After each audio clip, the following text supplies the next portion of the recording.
Bonjour et bienvenue dans ce nouveau tutoriel d'infotographiste.com.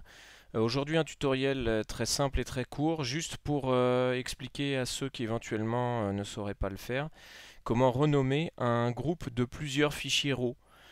Si par exemple, comme moi, vous avez exporté votre fichier et que le numéro du fichier est celui extrait directement de l'appareil, c'est un titre certes qui permet de retrouver facilement une photo par son numéro, mais qui n'est pas très parlant.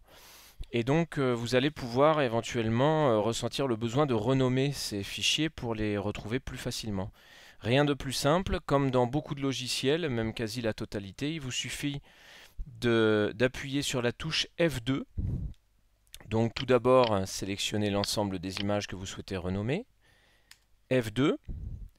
Ici, vous avez un petit ascenseur avec l'exemple qui vous montre bien en effet que le fichier a été nommé uniquement avec son numéro d'origine. Et puis dans l'ascenseur, on va pouvoir dérouler pour afficher la date avec le nom du fichier, éventuellement le nom du fichier avec une séquence, donc il va indiquer derrière chaque fichier "-1", "-2", "-3", bon ici ça présente pas trop d'intérêt, mais sur une séquence où vous avez renommé une photo et que vous voulez leur donner un ordre, bah, c'est bien pratique. Vous pouvez choisir d'avoir uniquement le nom du fichier, donc là c'était le cas quand je l'ai ouvert. Ensuite vous pouvez avoir un nom personnalisé où vous allez ajouter par exemple fleur 1 sur 5, donc X sur Y, donc ça va vous indiquer à chaque fois 1 sur 5, 2 sur 5, 3 sur 5, voilà, toute une séquence quoi. Et puis par exemple vous pouvez faire modifier. Alors modifier, bah, ici c'est la partie la plus complexe, où en fait on retrouve ici notre nom personnalisé, fleur, on retrouve notre numéro de séquence 1 sur quelque chose, 1 sur 5 ou 2 sur 5, etc. Donc le numéro sur l'autre numéro, .rw2. Si je sélectionne tout et que je l'efface par exemple, je peux choisir d'insérer le suffixe d'origine donc qui correspond à mon numéro de fichier.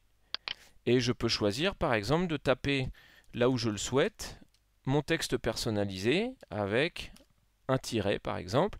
Et on peut vérifier à chaque fois dans l'exemple qui est indiqué qu'on a bien obtenu ce qu'on veut. Voilà, donc ici, bah moi par exemple, je voulais renommer mes 5 images en fleurs et le numéro d'origine du fichier derrière. C'est ce que j'ai réussi à faire. Et dans ce cas-là, j'ai plus qu'à cliquer terminer. OK. Et on voit que ici, dans ma barre en bas de la bibliothèque où sont affichées toutes mes vignettes de photos, on retrouve bien les fichiers renommés avec leur nouvel intitulé, fleurs et le numéro de fichier derrière. Voilà, j'espère que ce petit tuto vous rendra service pour ceux qui parmi vous n'ont pas encore renommé leur fichier ou ne savent pas trop comment s'y prendre. Et puis à bientôt pour un nouveau tutoriel infotographiste.com.